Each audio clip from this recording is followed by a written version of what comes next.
It's weird to change at this stage.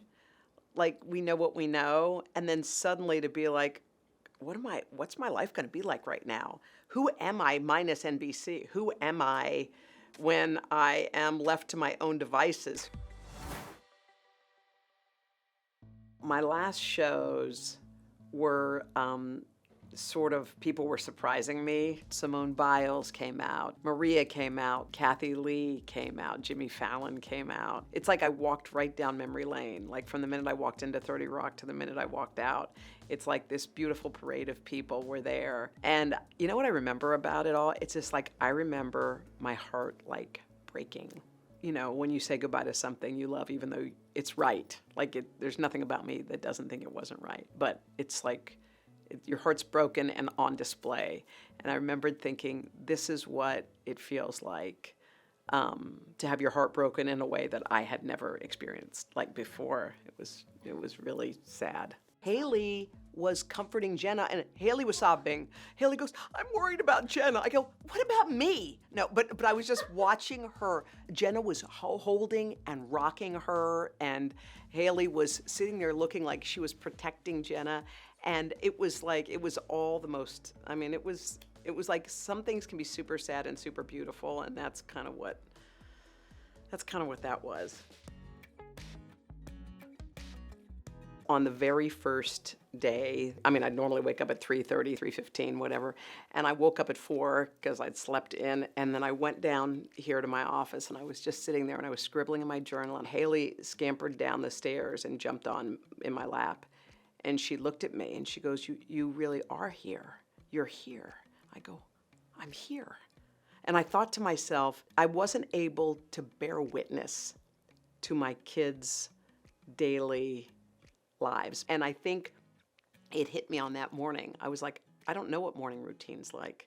I'm about to mess it up too, because they're like, we have a routine and it doesn't go like this. But I was about to bear witness to the parts of my kids' lives that I didn't have access to. And it was really, really beautiful. And I think the rhythm of life, like, I still don't know that I figured out my rhythm of life, because I'm a structured person. I'm like, I get up at 3, I do this, I'm on the set at 6:30, at 7 we start. You know, like, I know what I am doing on a schedule. And suddenly when someone erases your schedule and says, okay, here you go, have fun, go at it. And you're sitting there going, oh my gosh, like, what am I supposed to be doing right now? And I'm adjusting and learning, because it's confusing for me, quite frankly. And I'm kind of learning how to go about it. So I've been with the kids, taking them to school, driving my minivan. Boop, boop. I love that van. Every time something happens, I honk the horn. My kids are like, stop it. I mean, I love embarrassing them. I love that I can. I just like the vibe of this. I know where my kids' classroom is, and I know the teachers, and I know all the things. And I did know that stuff before, but it's different. You know, I've been to a PTA meeting. Like, look at me at the PTA. Like, it's really cool to just, you know, realize that there's so much more to life. I just keep remembering, like, I used to think life was the big things, but it really is all the in-between stuff that happens in between. It's not being at school, it's like going to school. That's part of the day, like all these little things. I think it's a split verdict on me being home. I think that on some days they love it, like they come running down and this, that, and the other. And sometimes I think I might be cramping their style a little bit, because they were used to a morning routine minus me. So I came in, I'm like, let's crank up the music. They're like, huh? You know, because they're not really, like, Haley's not really a morning person. Like, she likes to ease into the day. And I'm kind of like, you know, I come in like that, you know, I'm probably so annoying to her, which I know I am. But I feel like they love that I'm here and they come looking for me. And they've also kind of learned, because sometimes I'm right there working and they'll wave to me and throw up a heart or do whatever. And they're fine because they want me to be here, but they're just happy to see me, and then they'll go off and play. Then they'll come back every few minutes to see that I'm still there, and they'll wave again and come back.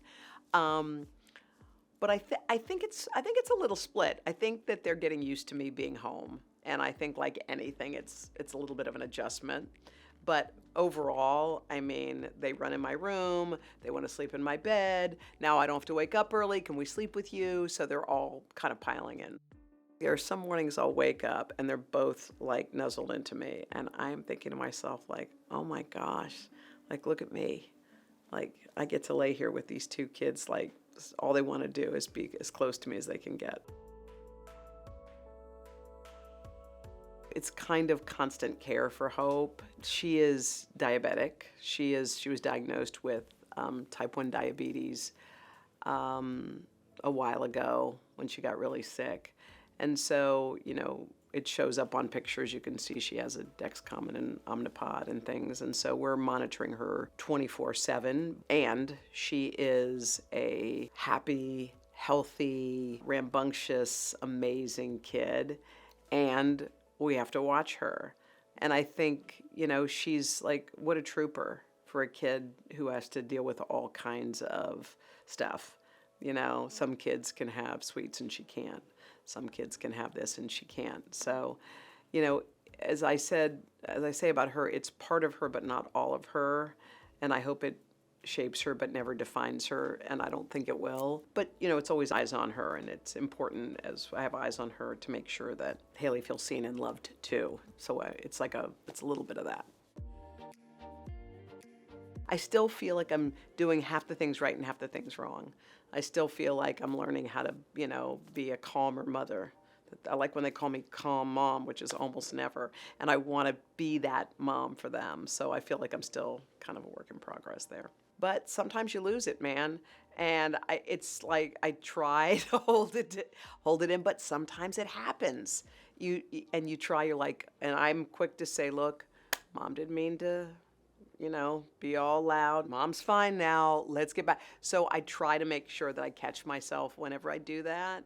But yeah, I feel like sometimes it was easier when I was working because a lot of things happen and you kind of missed it, and then you hear about it later. It's like, oh, well, this went wrong, and then we had to get this, and then, but here we all are at dinner. You're like, okay, great, everyone's at dinner. Let's talk about, so you miss all the things along the way. So I think motherhood was easier for me because I didn't know.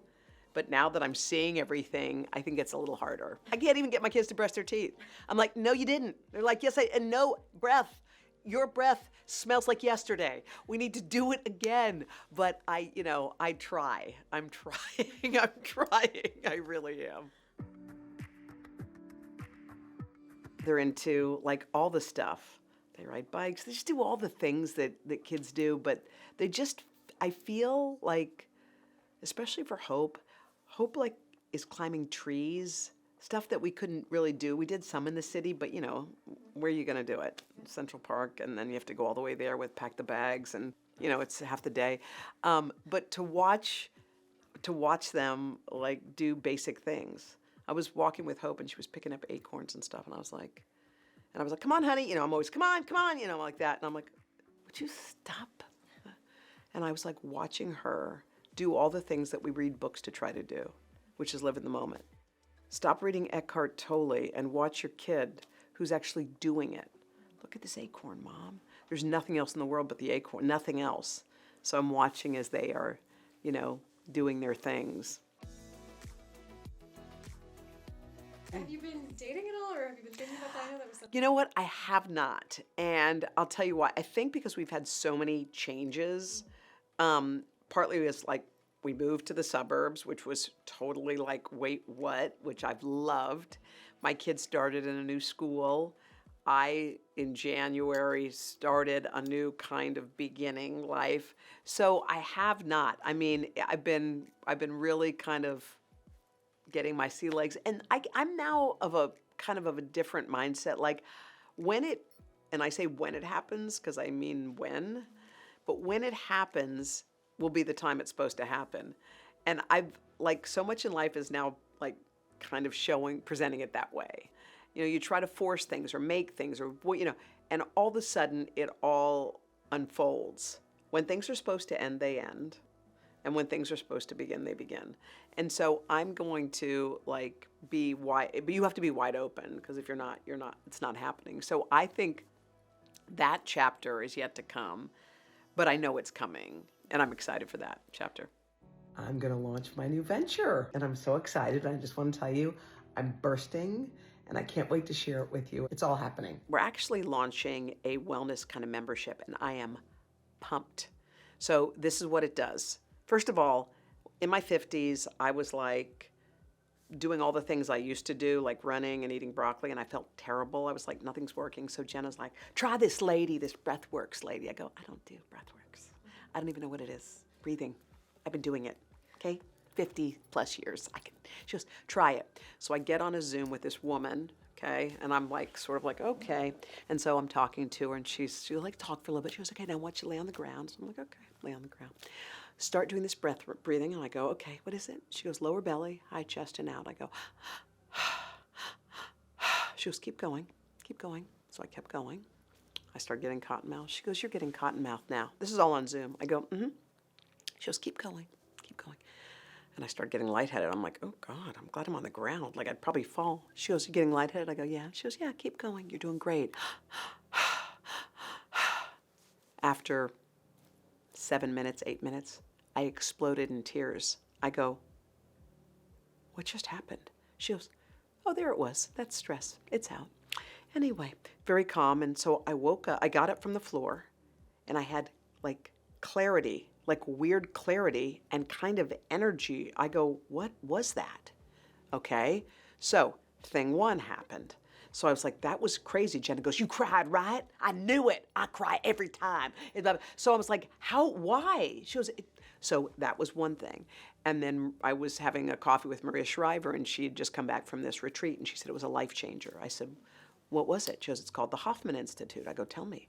She goes, Hoda, I've walked with the Dalai Lama. I ate with Thich Nhat Hanh. I've lived with nuns. I've done all the things. She said, I would trade my Georgetown degree for 1 week at this place. I go, tell me about, where is it? What is it? I went for a week. It's a life-changing retreat. My 3 most life-changing things, Haley, Hope, and going to Hoffman. So that was so boom. So that happened. So now I'm online obsessively trying to find things. Where's that? Where's this? Where's that? And I couldn't find it. So I was like, you know what? Let's make that. So part of this wellness thing is there is an app. So on the app you'd put, I have 15 minutes in the morning. I want energy and calm in my life. I've never tried any of these things, but I'm willing to. I like a man's voice, a woman's voice, whatever. Boom. So up comes your thing. Between 6 and 6:10, try this. Here's a video for you. And at the bottom, it'll give you all of the science. And then we're launching retreats, which are going to be killer. And then we're doing a big tentpole event called Joy Fest. So it's a la Tony Robbins, but like women and cool and stages and a 1 day only and a big ticket. Lighten the load. That's all I want to do in life. That's it. That's all I'm doing. Like, what are we doing here? Let's make each other feel better. Sometimes you go through things and they work and then they don't. And I think you just kind of have to be open to figure out when something is right for you and when something is not, and when things evolve and change. So, I mean, in my life a million times, I've been in either a relationship or a position or whatever it was, and it really wasn't the right one. And you learn from that, but it doesn't mean it wasn't right while you were in it. It's like, oh, it was right then, and now this is where I am.